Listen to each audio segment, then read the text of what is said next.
మొదటి ప్రశ్న ఏమిటంటే, అనువంశికంగా వచ్చిన లక్షణాలు వికసించి పరిణితి చెందడం వల్ల ప్రవర్తనలో వచ్చే మార్పులు. ఈ మార్పులను ఏమంటారు? ఎంచుకోదగిన ఎంపికలు ఇక్కడ ఇవ్వబడ్డాయి. సరైన సమాధానం బి, పరిపక్వత. పరిపక్వత అంటే అనువంశికంగా లభించిన శారీరక, మానసిక లక్షణాలు బాహ్య కారకాలతో సంబంధం లేకుండా సహజసిద్ధంగా వికసించడం. ఇది జీవ సంబంధమైన ప్రక్రియ. ప్రశ్న 2. ఒక వ్యక్తి సంవత్సరాలుగా సమస్య పరిష్కార సామర్థ్యంలో ఎదుగుతూ వికాసం చెందడం ఈ పెరుగుదల వికాస సూత్రానికి ఒక ఉదాహరణ. ఏ సూత్రానికి ఉదాహరణ అనేది ఇక్కడ ఎంపికల రూపంలో ఉంది. సరైన సమాధానం బి, వికాసం అవిచ్ఛిన్నంగా సాగుతుందనే సూత్రం. వికాసమనేది తల్లి గర్భం నుండి మరణం వరకు నిరంతరం జరిగే ప్రక్రియ. సమస్య పరిష్కార సామర్థ్యం క్రమంగా పెరగడం ఈ సూత్రాన్ని సూచిస్తుంది. ప్రశ్న 3. కింది సహజాతాలను వాటితో పాటు వచ్చే ఉద్వేగంతో జతపరచండి. జతలో ఏ, పారిపోవడం, బి, కుతూహలం, సి, లొంగిపోవడం, డి, మాతృక మరియు ఐ, ఆశ్చర్యం. 2. ప్రేమ. 2. భయం. ఐవి, ప్రతికూల స్వీయ భావన. సరైన సమాధానం సి, ఏ, 2ఐ, బిఐ, సిఐవి, డిఐ. మెక్డూగల్ ప్రకారం ప్రతి సహజాతానికి ఒక ఉద్వేగం ఉంటుంది. పారిపోవడం, భయం, కుతూహలం, ఆశ్చర్యం, లొంగిపోవడం, ప్రతికూల స్వీయ భావన, మాతృక సహజాతం, ప్రేమ కలుగుతాయి. ప్రశ్న 4. కింది సాంఘిక లక్షణాలలో ఏది వికాస క్రమంలో మొదట కనిపిస్తుంది? ఎంచుకోదగిన ఎంపికలు ఏ, విరోధం, బి, గౌరవం, సి, సహనం, డి, విధేయత. సరైన సమాధానం ఏ, విరోధం. సాంఘిక వికాస క్రమంలో శిశువు మొదటగా ఇతరుల పట్ల విరోధం లేదా వ్యతిరేకతను ప్రదర్శిస్తాడు. గౌరవం, సహనం, విధేయత వంటివి తర్వాతి దశలలో అలవడే పరిణత లక్షణాలు. ప్రశ్న 5. క్లయింట్ సెంటర్డ్ కౌన్సెలింగ్ను ప్రతిపాదించిన మరియు నన్ను నేనుగా అంగీకరించినప్పుడు నేను మారతాను అనే కోట్నిచ్చిన మనోవైజ్ఞానిక శాస్త్రవేత్త ఎవరు? సరైన సమాధానం D, Carl Rogers. Client centred కౌన్సెలింగ్ను కార్ల్ రోజర్స్ ప్రతిపాదించారు. వ్యక్తి తనను తాను అంగీకరించినప్పుడే మార్పు సాధ్యమని ఆయన నమ్మారు. ప్రశ్న 6. కింది వాటిలో 1 లైకర్ట్ స్కేల్లో అనుసరించే రేటింగ్ పద్ధతి. లైకర్ట్ స్కేల్లో ఉపయోగించే రేటింగ్ పద్ధతి ఏది?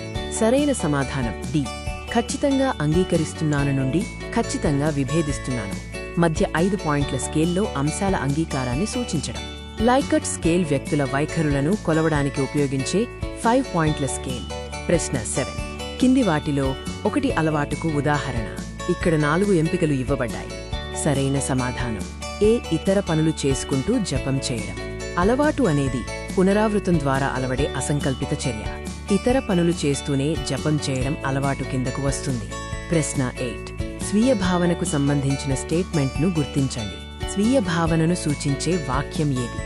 సరైన సమాధానం సి, నేను దృఢమైన మహిళని. ఒక వ్యక్తి తన గురించి తాను కలిగి ఉండే అవగాహనను స్వీయ భావన, సెల్ఫ్ కాన్సెప్ట్ అంటారు. నేను దృఢమైన మహిళని అనేది వ్యక్తిగత గుర్తింపును సూచిస్తుంది. ప్రశ్న 9. కస్తూరి 2 ఎంపికలు ఉన్న పరిస్థితిలో చిక్కుకుంది. మొదటిది బంధువులని కలవడం, రెండోది టీవీ చూస్తూ విశ్రాంతి తీసుకోవడం. కస్తూరి ఎదుర్కొనే సంఘర్షణ రకం ఏది? సరైన సమాధానం సి, ఉపగమ మైనస్ ఉపగమ. వ్యక్తికి 2 ఇష్టమైన లక్ష్యాలు ఉండి వాటిలో ఒకదానిని మాత్రమే ఎంచుకోవాల్సి వచ్చినప్పుడు కలిగే సంఘర్షణను ఉపగమ, అప్రోచ్ సంఘర్షణ అంటారు. ప్రశ్న 10.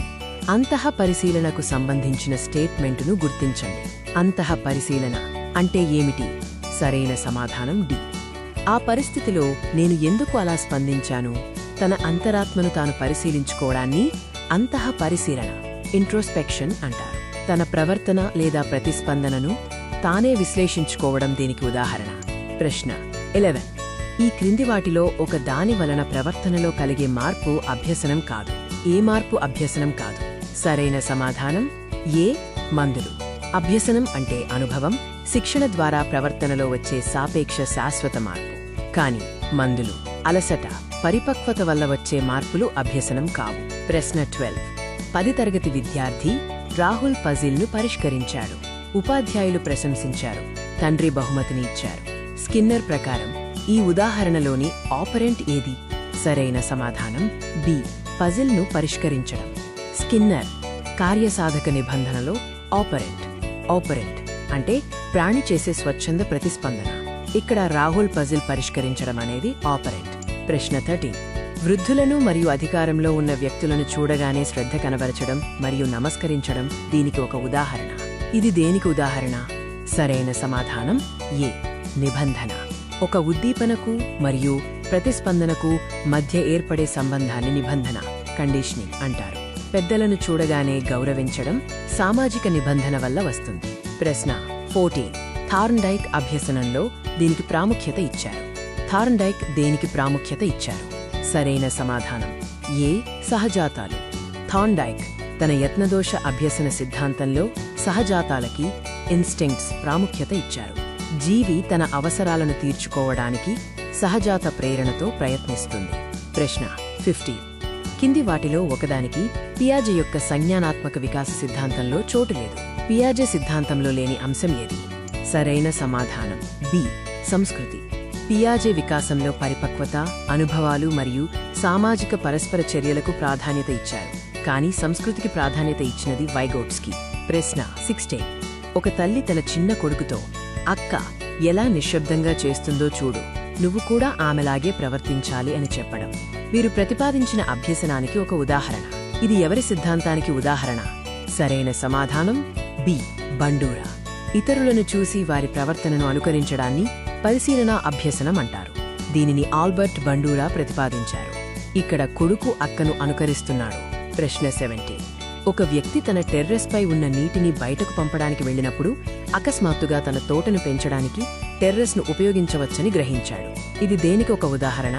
సరైన సమాధానం సి. అంతర్దృష్టితో కూడిన అభ్యసనం. సమస్యను పరిష్కరించే క్రమంలో అకస్మాత్తుగా మెరుపులా తట్టే ఆలోచనను అంతర్దృష్టి అంటారు. దీనిని కోహ్లర్ ప్రతిపాదించారు. ప్రశ్న 18. తన మనవడిని సంతోషపెట్టడానికి మనవడి పాఠశాల దినోత్సవ కార్యక్రమానికి తాత హాజరు కావడం దీనికి ఉదాహరణ. ఇది ఏ రకమైన ప్రేరణ? సరైన సమాధానం సి. బాహ్య ప్రేరణ.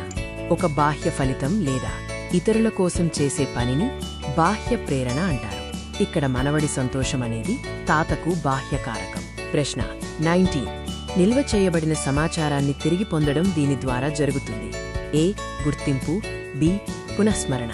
ఏ ఎంపికలు సరైనవి? సరైన సమాధానం డి. ఏ అండ్ బి రెండు. స్మృతిలో దాగి ఉన్న విషయాన్ని తిరిగి వెలికితీయడాన్ని జ్ఞప్తికి తెచ్చుకోవడం అంటారు. ఇది గుర్తింపు మరియు పునఃస్మరణ రూపాల్లో జరుగుతుంది. ప్రశ్న 20. ఒక అమ్మాయి 4 సంవత్సరాలు సంగీతం నేర్చుకున్న తరువాత నృత్య తరగతుల్లో చేరింది. ఇక్కడ ఈ విధమైన శిక్షణ బదలాయింపు జరగవచ్చు. ఇది ఏ రకమైన బదలాయింపు? సరైన సమాధానం డి. శూన్య బదలాయింపు. ఒక రంగంలోని అభ్యసనం మరొక రంగంలోని అభ్యసనానికి సహాయపడకపోయినా లేదా ఆటంకం కలిగించకపోయినా దానిని శూన్య బదలాయింపు అంటారు. ప్రశ్న 21. కింది వాటిలో ఒకటి సమ్మిళిత పాఠశాలకు సంబంధించి సరికానిది. సరైన సమాధానమేమిటో గుర్తించండి. సరైన సమాధానం బి. పిల్లవాడు వ్యవస్థకు అనుగుణంగా ఉండడంపై దృష్టి పెడుతుంది. సమ్మిళిత విద్యలో వ్యవస్థే పిల్లల అవసరాలకు అనుగుణంగా మారాలి. పిల్లవాడు వ్యవస్థ కోసం మారకూడదు. ప్రశ్న 22. కింది వాటిలో విచారణ ఆధారిత పద్ధతిలో అత్యున్నత స్థాయి విచారణ ఏది? సరైన సమాధానం సి. ఓపెన్ విచారణ. విచారణ ఆధారిత పద్ధతిలో విద్యార్థి స్వయంగా ప్రశ్నలు రూపొందించుకుని అన్వేషించే ఓపెన్ విచారణ అత్యున్నత స్థాయికి చెందినది. ప్రశ్న 23. కింది వాటిలో ఉపన్యాస పద్ధతి యొక్క శ్రేష్ఠత ఏది? ఎంపికలు ఏ. పెద్ద తరగతికి బోధించడానికి మరియు ఇచ్చిన వ్యవధిలో ఎక్కువ విషయాన్ని పూర్తి చేయడానికి వీలు కల్పిస్తుంది. బి. విద్యార్థుల భాగస్వామ్యం అతి తక్కువగా ఉంటుంది. సి. వన్ వే కమ్యూనికేషన్ కారణంగా విద్యార్థులు నిష్క్రియాత్మకంగా మారతారు. డి. విద్యార్థులు అన్వేషణాత్మకంగా మారడానికి ప్రోత్సహించదు. సరైన సమాధానం ఏ. పెద్ద తరగతికి బోధించడానికి మరియు ఇచ్చిన వ్యవధిలో ఎక్కువ విషయాన్ని పూర్తి చేయడానికి వీలు కల్పిస్తుంది. ఉపన్యాస పద్ధతి వల్ల తక్కువ సమయంలో ఎక్కువ మంది విద్యార్థులకు ఎక్కువ సమాచారాన్ని అందించవచ్చు. మిగిలిన ఎంపికలు ఈ పద్ధతి యొక్క దోషాలు. ప్రశ్న 24. సూచనలను చదవడం ద్వారా పజిల్ను పరిష్కరించే పిల్లవాడు బ్రూనర్ ప్రకారం ఈ వికాస దశలో ఉన్నాడు. ఎంపికలు ఏ. పూర్వ సంప్రదాయ. బి. చిత్ర ప్రతిమ. సి. పూర్వ భావాత్మక. డి. ప్రతీకాత్మక. సరైన సమాధానం డి. ప్రతీకాత్మక. బ్రూనర్ ప్రకారం భాష సంకేతాలు, సూచనల ద్వారా అభ్యసించే దశను ప్రతీకాత్మక సింబాలిక్ దశ అంటారు. ప్రశ్న 25. తరగతికి తమ వ్యక్తిగత సమస్యలను తీసుకువచ్చే విద్యార్థులకు ఉపాధ్యాయుడు ఇలా ఉండాలి. ఏ. మంత్రణకుడిగా. బి. క్రమశిక్షణాధికారిగా. ఎంపికలు: ఏ. ఏ మాత్రమే. బి. బి మాత్రమే. సి. ఏ అండ్ బి రెండు. డి. ఏ అండ్ బి రెండూ కాదు. సరైన సమాధానం ఏ. ఏ మాత్రమే. వ్యక్తిగత సమస్యలు ఉన్న విద్యార్థులను సానుభూతితో అర్థం చేసుకుని మార్గనిర్దేశం చేసే మంత్రణకుడిగా కౌన్సిలర్, ఉపాధ్యాయుడు వ్యవహరించాలి. ప్రశ్న 26. ఇంటరాక్టివ్ ఫ్లాట్ ప్యానెళ్లను ఉపయోగించడం దీనికి ఒక ఉదాహరణ. ఎంపికలు: ఏ. ఐసీటీని మించి అభ్యసనం. బి. ఐసీటీతో అభ్యసనం. సి. ఐసీటీ గురించి అభ్యసనం. డి. అభ్యసం ఐసీటీని మెరుగుపరుస్తుంది. సరైన సమాధానం బి. ఐసీటీతో అభ్యసనం. బోధనా ప్రక్రియలో సాంకేతిక పరికరాలను ఐఎఫ్పి వంటివి ఒక సాధనంగా ఉపయోగిస్తే దానిని ఐసీటీతో అభ్యసనం, లెర్నింగ్ విత్ ఐసీటీ అంటారు. ప్రశ్న 27. విద్యార్థులకు స్వాతంత్ర్యాన్ని ఇచ్చినప్పటికీ నిర్మాణ లోపం లేదా బలమైన విద్యా ఫలితాలు లేకపోవడం వలన గందరగోళానికి దారితీసే నాయకత్వ శైలి. ఎంపికలు: ఏ. బాధ్యతాయుత. బి. అధికారపూర్వక. సి. అనుమతిపూర్వక. డి. సహకారాత్మక. సరైన సమాధానం సి. అనుమతిపూర్వక. అనుమతిపూర్వక పర్మిసివ్ నాయకత్వ శైలిలో నియంత్రణ తక్కువగా ఉండి విద్యార్థులకు అమితమైన స్వేచ్ఛ ఇవ్వడం వల్ల గందరగోళం ఏర్పడుతుంది. ప్రశ్న 28. కింది వాటిలో శారీరకం కాని పిల్లల వేధింపు రకాన్ని గుర్తించండి. ఏ. ఉద్వేగ నిర్లక్ష్యం. బి. విద్యాపరమైన నిర్లక్ష్యం. సి. లైంగిక వేధింపు. ఎంపికలు: ఏ. బి అండ్ సి మాత్రమే. బి. ఏ అండ్ సి మాత్రమే. C. A. B and C. D. A and B మాత్రమే. సరైన సమాధానం డి. ఏ అండ్ బి మాత్రమే. ఉద్వేగ నిర్లక్ష్యం మరియు విద్యాపరమైన నిర్లక్ష్యం అనేవి శారీరక హింస కిందకు రావు. ఇవి మానసిక, సామాజిక నిర్లక్ష్యాలు. లైంగిక వేధింపు శారీరకమైనది. ప్రశ్న 29. దీనిని పాఠశాల అందించాల్సిన అనుభవాల మొత్తం అని చెప్పవచ్చు. ఎంపికలు: ఏ. పాఠ్య ప్రణాళిక. బి. సిలబస్. సి. మదింపు. డి. మూల్యాంకనం. సరైన సమాధానం ఏ. పాఠ్య ప్రణాళిక. కరికులం. కరికులం లేదా పాఠ్య ప్రణాళిక అనేది పాఠశాల లోపల మరియు వెలుపల విద్యార్థికి లభించే అన్ని అభ్యసన అనుభవాల సమూహం. ప్రశ్న 30. పిల్లల ఉచిత మరియు నిర్బంధ విద్య హక్కు చట్టం 2009 ఫీట్ సెక్షన్ 27 ప్రకారం ఉపాధ్యాయుడిని ఈ క్రింది పనులలో ఒకదానికి నియమించకూడదు. ఎంపికలు: ఏ. దశాబ్ద జనాభా గణన. బి. స్థానిక సంస్థ కోసం గృహ సర్వేలు. సి. విపత్తు సహాయ విధులు. డి. స్థానిక సంస్థ ఎన్నికలకు సంబంధించిన విధులు. సరైన సమాధానం బి. స్థానిక సంస్థ కోసం గృహ సర్వేలు. ఆర్టీఈ 2009 సెక్షన్ 27 ప్రకారం ఉపాధ్యాయులను జనగణన, విపత్తు సహాయం మరియు ఎన్నికల విధులకు మాత్రమే నియమించాలి. ఇతర సర్వేలకు వారిని ఉపయోగించకూడదు.